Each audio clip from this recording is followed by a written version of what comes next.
These became the powerful ruling classes that restructured society and ushered in a new era of corporate capitalism symbolized by the infamous robber barons, industrial tycoons. What he's pointing to is that when the Industrial Revolution occurred, which was a capitalist endeavor, expansion, profit at all costs, capitalism's perpetual expansion, that we went from an agrarian community to an industrial community, and because of that movement, our social structure changed dramatically, so that we wouldn't recognize if we existed 125 years ago. We'd walk around and look, and cities would be different, and everything would be different. So he's saying that as a result of the economic structure changing, our social structures change, and some benefit, and some don't. He says presently, and this is why I think this is so important to us as Unitarian Universalists, who every week we talk about social justice for all, we talk about the inherent worth and dignity for all people, and our values move us toward a sense of justice.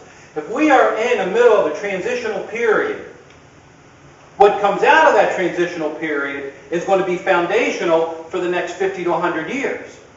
They'll be solidified. The laws, the legislation, the regulations will be solidified. They will be hard to change. But if you're in a transitional period, they're easier to change. And he says, today, we are in the earlier stages of the same processes at a global level. Capitalists are fusing into a new configuration of transnational capital. The rise of transnational capital out of the formal national capitalist is having a similar transformative effect on what were national capitalist classes. They are drawn by globalization into transnational change that reorients the determinants of class formation. They are crystallizing a transnational capitalist class. What does that mean?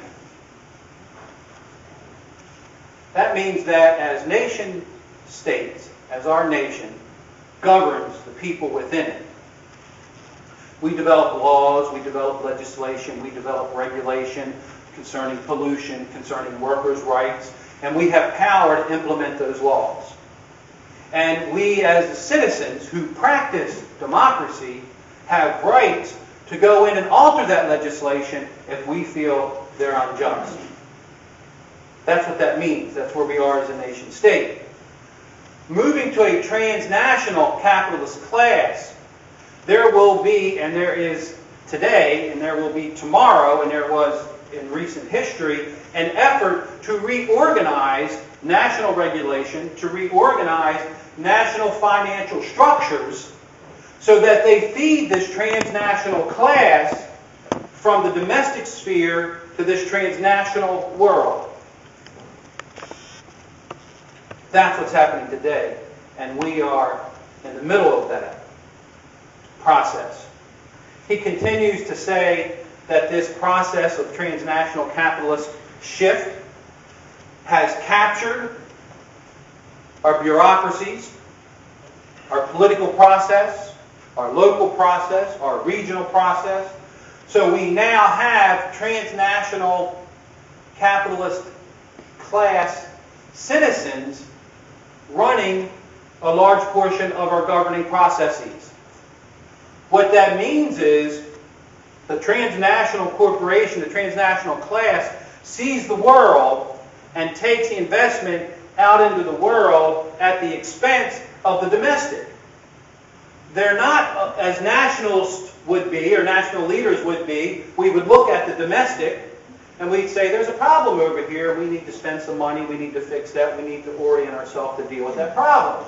And there's a problem over here, the river's catching on fire. We need to invest some money to figure out how to do that differently, as it did in Cleveland at one particular point in time before environmental laws got us here. We have children dying of cancer in a group in this particular area. We need to figure that out. We have a group of people who are bright, but they can't get into college because of money. We've got to reorient our social structure to meet the needs of the people in this country.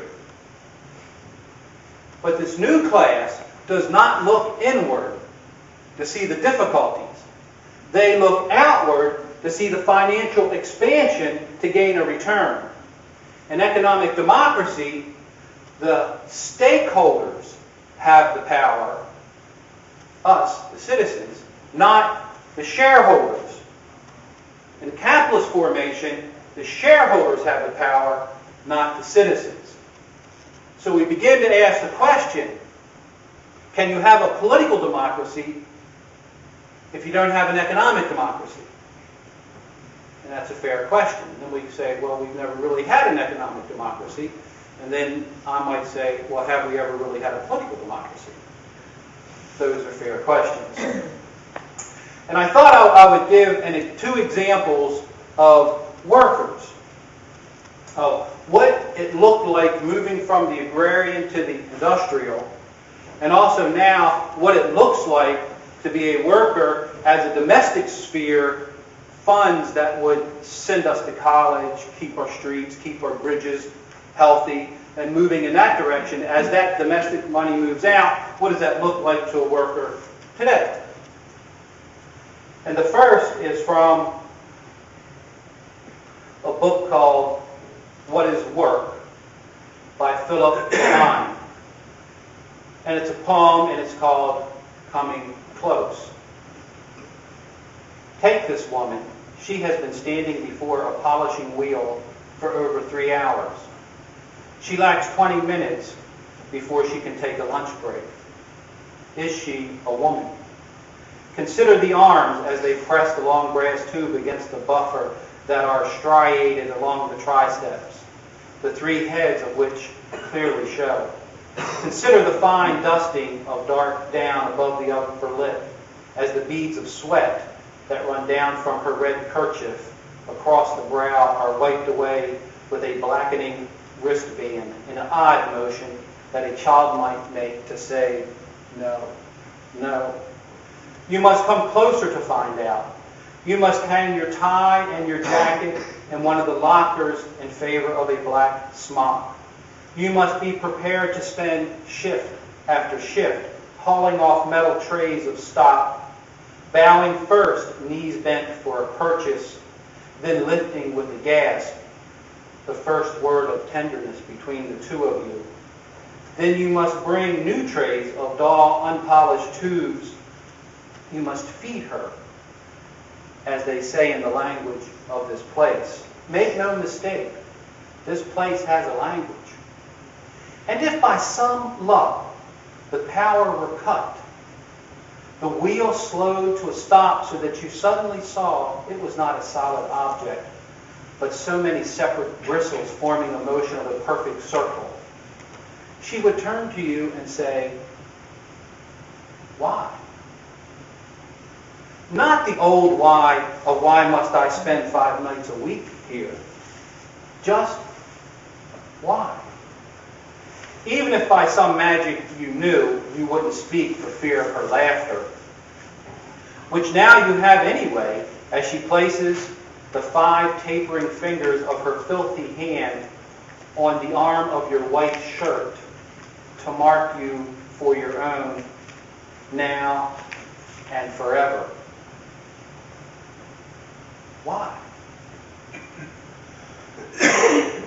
The other day, about a month ago, I was driving home and stopped at a convenience store to get gas and to go in and get a cold drink, and I was at the end of a long line.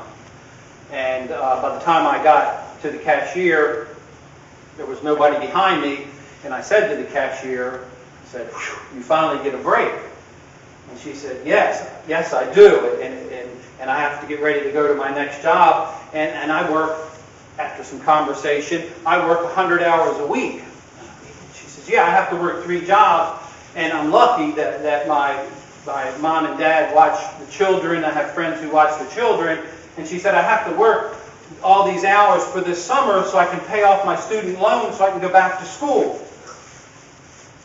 And one who has some understanding of student loans, I said, wow, what college did you go to? And she said, I went to the community college. And she's got to pay off her student loan from the community college in order to get to the 4-year school. And she said, I want to go into forensic medicine. And I thought, is that symbolic of something that's happening here? And as I read this poem, Coming Closer, I wonder if that woman who worked 100 hours a week and could not be with her children, also asked the question, why? Is this the new worker of our culture? Is this the worker we say in a democracy we allow for ladders to move through social classes? We allow an educational process to happen. We can lift ourselves up. Is this the new worker in our culture who suffers because the money from the domestic sphere is going to another entity? Is this the new worker of our culture?